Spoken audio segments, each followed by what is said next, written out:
Assalamualaikum warahmatullahi wabarakatuh. Sahabat Sikaji, sedang ramai dan viral di media sosial. Katanya ada pengerusakan yang diduga bangunan itu adalah bangunan gereja. Tetapi apakah betul dan bagaimana kronologi selengkapnya? Tentu kita mencari tahu dan mencari informasi terkait pemberitaan yang ada, dan kita juga pengen tahu apa sih sebetulnya yang terjadi di lapangan, ya ikhwah. Baik, kita di sini akan mengambil dari berita Okezone News, ya ikhwah. Di sini disebutkan, kita akan runtutkan terlebih dahulu, ini adalah kronologinya. Jadi kronologi bagaimana katanya itu adalah gereja, tetapi kita akan melihat faktanya di sini yang dikabarkan oleh Okezone News, ya. Sukabumi, villa milik Maria Veronica Nina yang dirusak ratusan orang sudah lama digunakan sebagai tempat ibadah. Beberapa kali warga menegur dan melakukan mediasi, namun kegiatan peribadatan terus dilaksanakan. Rumah yang selesai dibangun sejak tahun 2003 tersebut setiap harinya tidak dihuni oleh pemiliknya, Nina, yang berusia sekitar 70 tahun. Jadi di sini bukan gereja, tetapi adalah villa milik Maria Veronica Nina.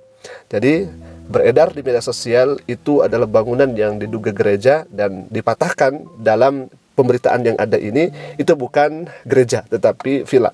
Kita akan teruskan terlebih dahulu dan kita akan reaksi bersama, ya ikhwan, nanti di akhir.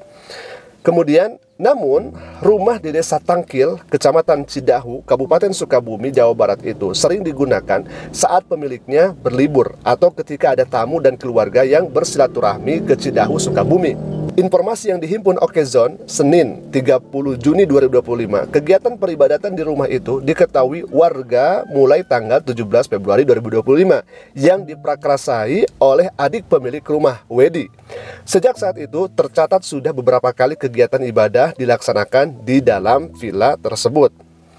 Kegiatan pertama terjadi pada 17 Februari 2025. Lalu yang kedua pada tanggal 30 April 2025 saat pemasangan salib besar di taman belakang rumah.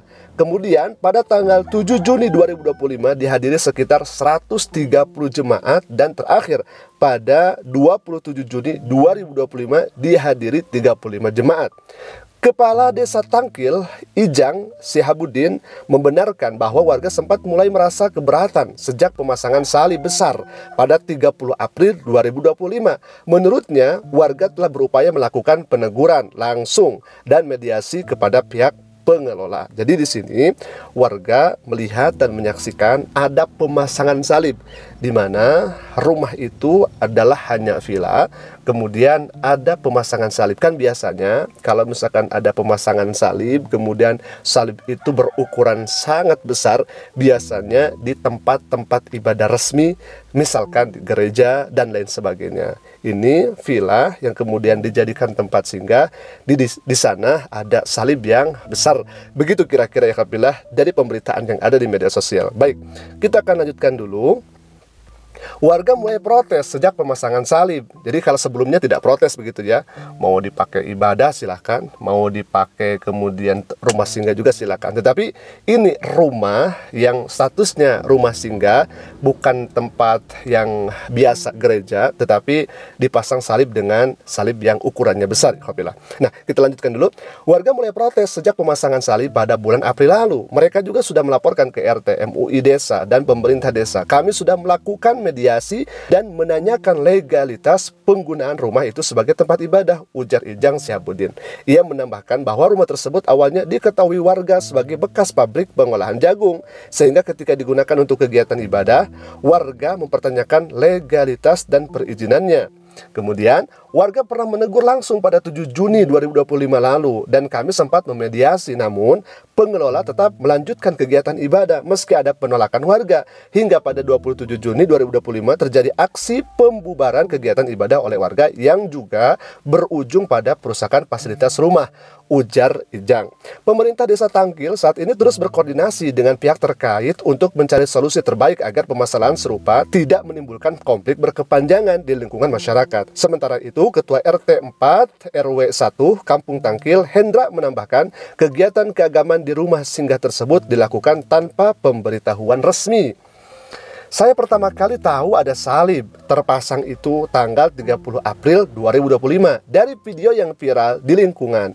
Kemudian tanggal 7 Juni 2025 saya bersama Pak Kades mulai tahu kegiatan di sana jelasnya. Kemudian Hendra menerangkan sekitar tanggal 7 Juni ada kegiatan ibadah oleh sekitar 130 orang peserta di rumah singgah tersebut, dan kegiatan ibadah itu diketahui oleh masyarakat sekitar rumah singgah.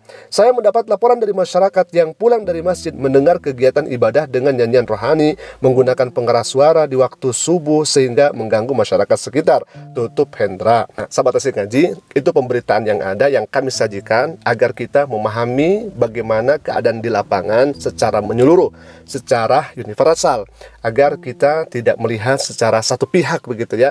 Dan yang pertama, itu perusakan tentunya bukan tempat ibadah, tetapi rumah seseorang yang disebut dengan villa, rumah singgah. Tetapi di sana ada yang kemudian menancapkan atau memasang salib, yang kemudian kenapa begitu ya, dipertanyakan kenapa yang seharusnya itu adalah tempat rumah singgah kok di sana ada salib yang begitu besar, yang kemudian biasanya kalau misalkan ada ciri salib itu kan, wabil khususnya apalagi gitu berukuran besar, biasanya itu ada di tempat-tempat ibadah resmi di gereja salah satunya. Tetapi kenapa dipasang di sana? Nah, itu mungkin yang menjadi permasalahannya. Bahkan ada mediasi dan ada musyawarah terlebih dahulu terkait untuk permintaan izin dan lain sebagainya. Nah, ikhwafillah, ternyata kalau misalkan kita melihat dan kita beranggapan terkait kejadian tersebut, ini hemat kami adalah miskomunikasi ya ikhwah ya. Jadi ini terjadi karena miskomunikasi saja. Bahkan di sini kalau misalkan kita melihat di liputan 6 ya, disebutkan di sini, nah di kepala desanya, Kepala Desa Tangkil Ijang Sehabuddin menyatakan bahwa pemerintah desa sebenarnya telah melakukan upaya mediasi sejak jauh hari. Menurut Ijang, rumah tersebut secara legal hanya berizin sebagai rumah tinggal atau rumah singgah, bukan untuk kegiatan keagamaan. Legalitas tempat ini hanya untuk rumah singgah atau tempat tinggal, tapi kenyataannya digunakan untuk ibadah. Masyarakat akhirnya bergerak sendiri karena merasa tidak dihargai, ujarnya. Nah, hemat kami ini semakin meyakinkan, semakin menguatkan kurang adanya komunikasi sehingga terjadi seperti ini. Kami tidak membenarkan aksi pengerusakan di rumah tersebut ya, tidak, karena itu adalah rumah yang kemudian dibangun, kemudian kita juga harus memiliki etika juga, dan ada hal-hal yang kemudian harus ditempuh begitu ya, tidak kemudian harus menghakimi, tidak harus mengadakan pengerusakan dan sebagainya. Itu kan tidak diajarkan oleh syariat Islam ya ikhwan, karena kita dianjurkan untuk bertabayun atau kita bermusyawarah atau kita bermufakat dan sebagainya. Ini yang pertama dari teman-teman yang datang ke sana. Kemudian yang punya rumah juga mungkin entah tidak tahu apakah keterbatasan dari komunikasi, apakah keterbatasan dari akses dan sebagainya, kita tidak tahu, dan kita tidak mengetahui keadaan secara universalnya, secara menyeluruhnya di tempat tersebut. Tetapi hemat kami kurangnya komunikasi juga dari pihak yang punya rumah, sehingga terjadilah miskomunikasi dan pada akhirnya berujung seperti ini. Jadi hemat kami untuk kejadian ini dilandasi atau disebabkan karena adanya miskomunikasi yang seharusnya memang diobrolkan dengan baik, diobrolkan dengan kepala dingin supaya tidak terjadi seperti ini. Jelas kami tidak membenarkan aksi pengerusakan.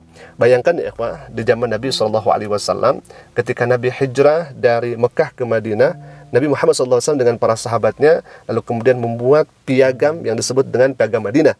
Di Madinah itu ada orang muslim, ada orang kafir, ada ahli kitab, orang-orang Yahudi. Tetapi mereka diberikan keamanan, kenyamanan, dan di atas perjanjian itu mereka hidup damai, aman, sentosa. Lalu kemudian ada orang Yahudi yang mengkhianati perjanjian tersebut. Tetapi sebelum ada pengkhianatan itu, Nabi SAW bersama para sahabat hidup dengan baik, dengan tenang, dengan damai ya ikhwah. Karena apa? Kan ada perjanjian. Selalu ada komunikasi, selalu ada musyawarah untuk menjadi sebuah mufakat. Tetapi hemat kami dengan kejadian ini menjadi pelajaran, wabil khususnya kepada umat Islam dan khususnya lagi kepada non-muslim, agar selalu komunikasi. Itu yang paling penting, agar selalu komunikasi, agar selalu mengedepankan musyawarah. Sehingga dengan terjadi komunikasi yang baik, komunikasi yang dua arah dan dengan kepala dingin, insya Allah hal-hal yang semacam ini tidak akan terjadi ya ikhwah. Karena tidak adanya komunikasi dan miskomunikasi, pada akhirnya terjadi seperti ini. Walaupun sekali lagi kami tidak membenarkan aksi yang kemudian merusak bangunan dan sebagainya, karena Nabi SAW jangankan di tempat damai seperti ini, dalam keadaan perang sekalipun Nabi melarang kepada para sahabatnya untuk menghancurkan gereja, untuk menghancurkan sinagog, untuk menghancurkan tempat ibadah-ibadah non muslim di luar sana. Itu dalam keadaan berkecamuk dan dalam keadaan perang ya ikhwah. Bayangkan dalam keadaan perang Nabi melarang untuk merusak bangunan non-muslim, apalagi dalam keadaan yang semacam ini. Maka hebat kami, ayo kita kedepankan musyawarah, ayo kita kedepankan mufakat bersama agar tidak terjadi terhadap hal-hal yang tidak kita inginkan seperti ini. Alhamdulillah, mungkin itu dulu reaksi dari kami terkait pemberitaan yang ada. Aku qouli hada, semoga hal ini bisa menjadi pelajaran untuk kita semua. Aku qouli hada, Assalamualaikum warahmatullahi wabarakatuh.